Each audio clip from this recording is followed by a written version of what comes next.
तो धावत धावत गावात गेलेला आहे, शास्त्री बुवांचा दार ठोठवलाय आणि शास्त्री बुवांना म्हणतोय, शास्त्री बुवा दार उघडा, देव आलाय घाटावर.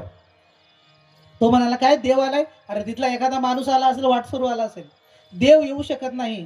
तो म्हणाला, अहो त्याला 4 हात आहेत, माणसाला 2च हात असतात, त्याला 4 आहेत आणि हातामध्ये शंख आहे आणि बऱ्याचशा दुसऱ्या गोष्टी पण आहेत, तुम्ही फक्त चला.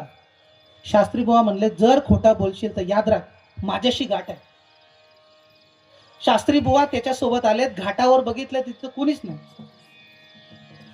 तो म्हणतोय की हा बघा इथं देव बसलाय घाटावर, तुम्ही बसले होते ना तिथंच.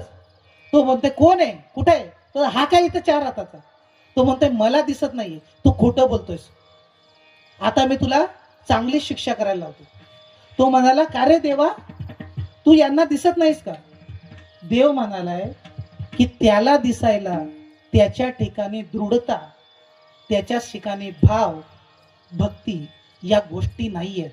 त्याच्या ठिकाणी तुझ्या अंतकरणामध्ये जसं आहे तसं प्रेम नाहीये. विठ्ठल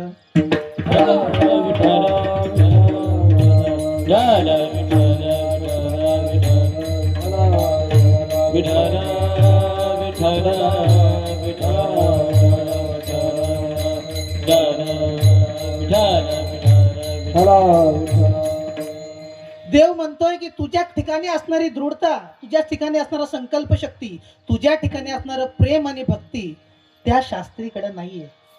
तो फक्त पुस्तक वाचून ज्ञानी झालेला आहे. कबीर महाराज म्हणतायत की पोथी पडपड जग मुवा, पंडित भयानक होय, 2.5 अक्षर प्रेम के पढेस पंडित होय. ज्याने प्रेम, एक पाय मोडलेला आहे पचा, ही प्रेमाची 2.5 अक्षर ज्यांना समजली तो खरा पंडित आहे. हे जे पंडित आहेत ते खोटे पंडित आहेत, त्यांच्यामध्ये भक्ती प्रेम नाहीये. भक्ती प्रेमा विना ज्ञान नको देवा, भक्ती प्रेमा विना ज्ञान नको देवा, भक्ती प्रेमा विना ज्ञान नको देवा.